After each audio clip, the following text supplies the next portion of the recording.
At 9:47 a.m. this morning, the United States Supreme Court issued a ruling that sent shockwaves through the legal community. The decision came without warning, without oral arguments, and without a single dissenting opinion. In just 3 words, the highest court in America ended what could have been months of legal warfare. The order read simply, "Motion is denied."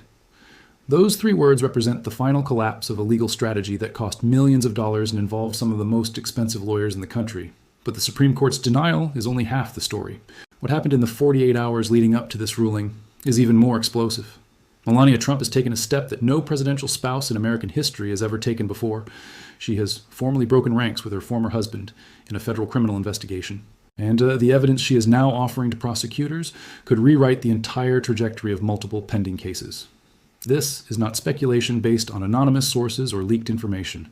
Everything discussed here comes from publicly filed court documents, official legal motions, and Supreme Court dockets that anyone can verify.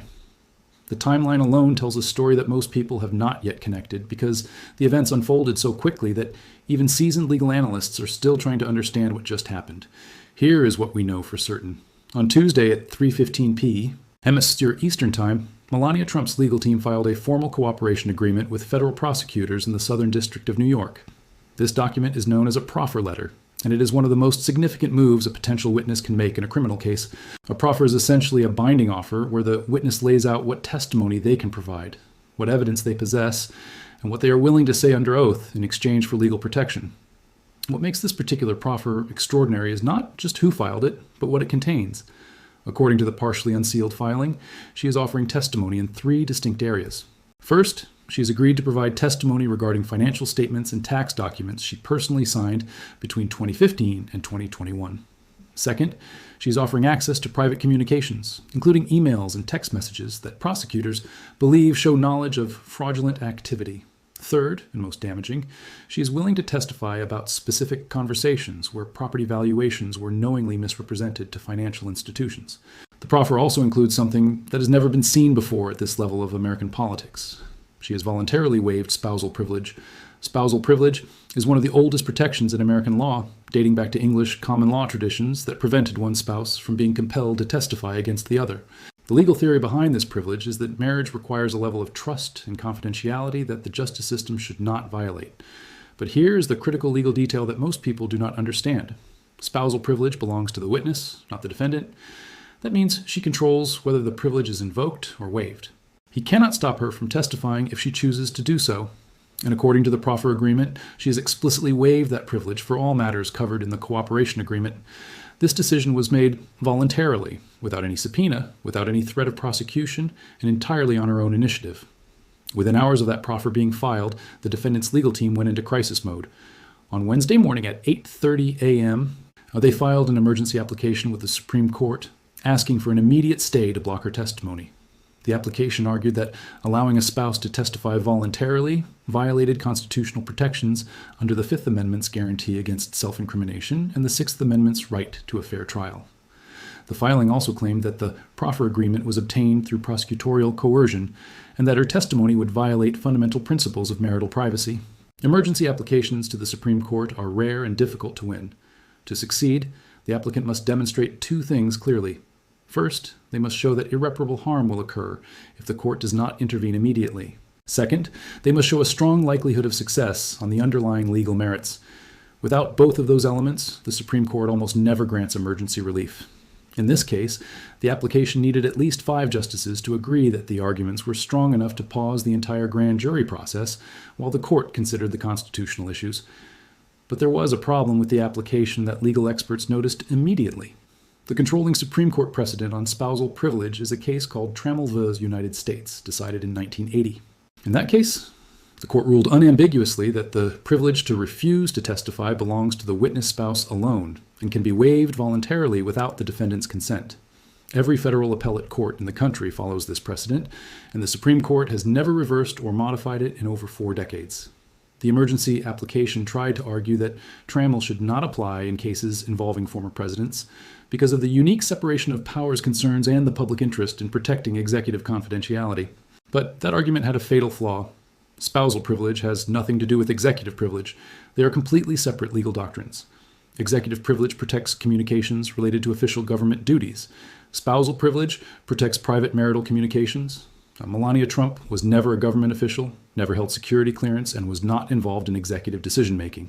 She was a private citizen, married to someone who later became president. Her testimony relates to private financial conduct, not government policy. The Supreme Court's response came faster than almost anyone expected. Normally, emergency applications sit with the court for at least several days while the justices review the filings and confer with each other. Sometimes these applications take weeks to resolve. But this morning, less than 24 hours after the application was filed, the court issued its order.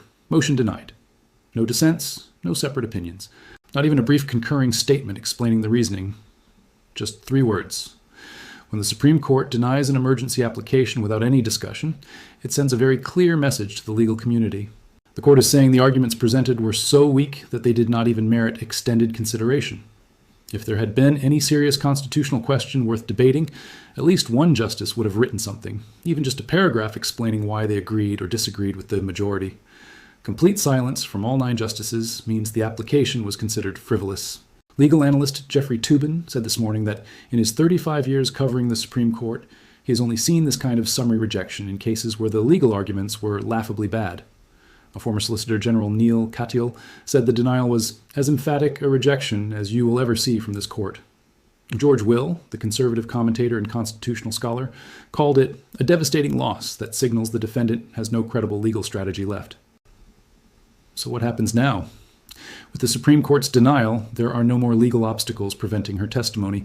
The grand jury in the Southern District of New York meets every Tuesday and Thursday.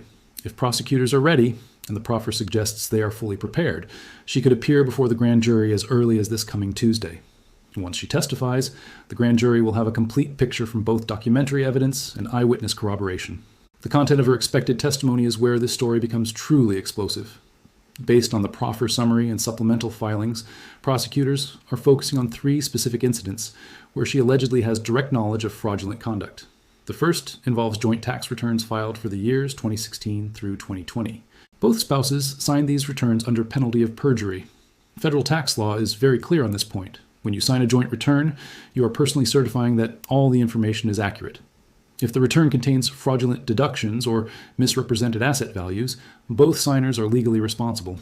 According to sources familiar with the proffer, she is prepared to testify that she raised questions with accountants about discrepancies between how properties were valued on loan applications versus how they were valued on tax returns.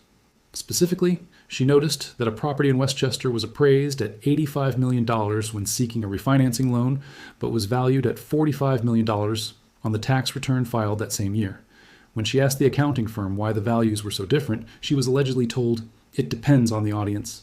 Or, that statement alone could establish knowledge of fraudulent intent. The second incident involves a meeting in March 2019 with executives from Deutsche Bank. The meeting was held at Trump Tower in New York and lasted approximately 90 minutes. The purpose of the meeting was to secure a $125 million loan for property acquisitions. According to her proffer, she was present during the meeting and heard specific representations made about the cash flow and occupancy rates of several properties. She allegedly heard the defendant state that a property in Chicago had a 92% occupancy rate when internal records showed it was actually closer to 68%. She also heard claims that a property in Florida generated $18 million in annual revenue when the actual figure was closer to $11 million. What makes this testimony so damaging is that she can corroborate what bank executives have already told investigators. If a banker testifies, "I was told the occupancy rate was 92%, and she testifies, "I was in the room when he said 92% and I knew it was false," that is powerful corroborating evidence. It transforms an allegation into a confirmed fact. The third incident is the most legally dangerous for the defendant. In July 2020, during the height of the pandemic, there was a conference call with a lender regarding a loan modification. The defendant was on the call, she was on the call, and 2 executives from the lending institution were on the call. According to her proffer, during that call, specific financial projections were discussed. The defendant allegedly stated that certain properties would return to pre-pandemic revenue levels by the 4th quarter of 2020. She's prepared to testify that she knew this projection was false because she had seen internal forecasts showing that revenue would not recover until at least mid-2022. If prosecutors can prove she was present during that call, heard the false statements, and can confirm they were materially false, that establishes the elements of bank fraud. Material false statements made to a financial institution for the purpose of obtaining a loan are a federal crime. The fact that she was a witness to those statements and can confirm their falsity makes the case significantly stronger. But there is another legal dimension to this case that has received less attention but could be even more significant. Federal prosecutors are reportedly exploring whether her testimony supports charges of conspiracy to commit bank fraud and tax fraud. Conspiracy is a separate crime from the underlying fraud itself. To prove conspiracy, prosecutors must show that 2 or more people agreed to commit a crime and that at least one person took a concrete step to carry out that agreement.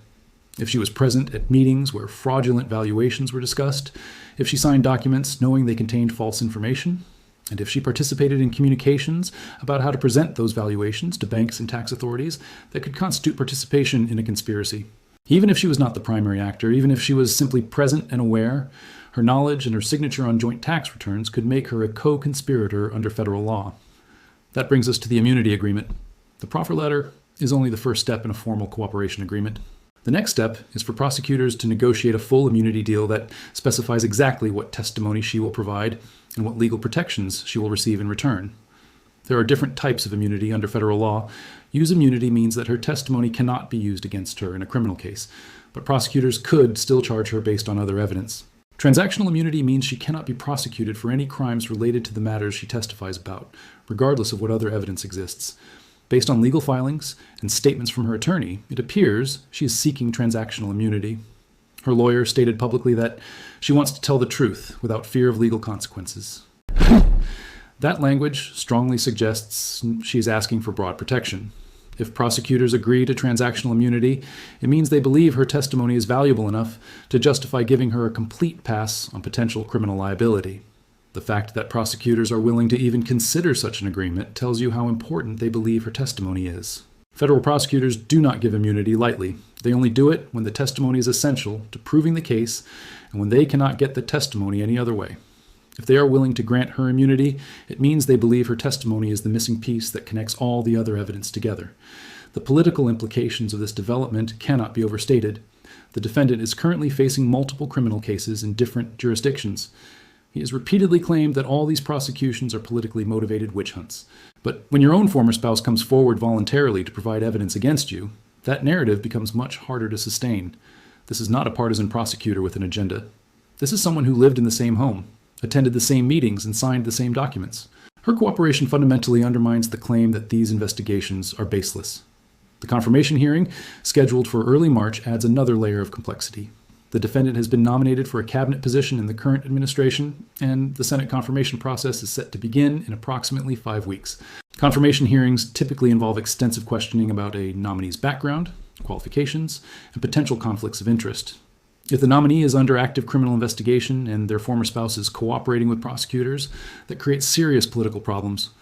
Senators from both parties will face enormous pressure to question the nominee about the ongoing investigation. Defense lawyers will almost certainly advise the nominee to refuse to answer questions by invoking the Fifth Amendment right against self-incrimination. But taking the Fifth during a confirmation hearing would be politically catastrophic. No cabinet nominee in modern history has ever been confirmed after invoking the Fifth Amendment before the Senate. So the nominee faces an impossible choice. Answer the questions and potentially incriminate yourself, or refuse to answer and guarantee that your nomination fails. Either way, the confirmation hearing is now in serious jeopardy. Some political analysts are already predicting that the White House will quietly withdraw the nomination rather than allow it to go forward under these circumstances. The defendant's legal team has very limited options at this point. They cannot appeal the Supreme Court's denial because there is nothing to appeal. The court's decision is final. They cannot block her testimony with another privilege claim. Because spousal privilege has been waived, they cannot seek a protective order from the trial judge because the judge has already ruled that her testimony is relevant and admissible. The only remaining strategy is to attack her credibility. Expect the defense to file motions arguing that her testimony should be excluded because she has a financial motive to cooperate with prosecutors. They will argue that she is facing potential civil liability in related cases and is cooperating to protect her own financial interests. They will try to paint her as an unreliable witness who is making up stories to save herself. But that strategy has a major problem. She is not just offering testimony. She is offering documentary evidence, emails, text messages, signed tax returns, and recorded phone calls. Documents do not lie. If the documents support her testimony, attacking her credibility becomes much harder. The recorded phone calls are particularly significant. According to the proffer, she possessed recordings of at least 4 phone conversations where financial matters were discussed. In some states, recording a phone conversation without the other person's knowledge is illegal. But in New York, where many of these conversations allegedly took place, only one party to the conversation needs to consent to the recording. If she was a party to the conversation and she consented to recording it, the recordings are legal and admissible as evidence. If those recordings capture the defendant making false statements about property values, occupancy rates, or revenue projections, they become smoking gun evidence. A jury can hear his voice making specific claims and then hear expert testimony explaining why those claims were false. That is the kind of evidence that is very difficult to overcome at trial. Over the next 30 days, there are several key developments to watch that will reveal the prosecution's strategy. First, watch for additional subpoenas issued to witnesses who were present at the same meetings she attended. If prosecutors start calling accountants, bankers, and property managers to testify before the grand jury, it means they are building corroboration for her testimony. More witnesses means more counts. More counts means a broader criminal conspiracy. Second, watch for motions filed by the defense team. When defense lawyers file motions to exclude evidence or challenge the admissibility of testimony, they inadvertently reveal what they are most afraid of. If they file motions focused on excluding the recorded phone calls, it means the recordings are damaging. If they file motions attacking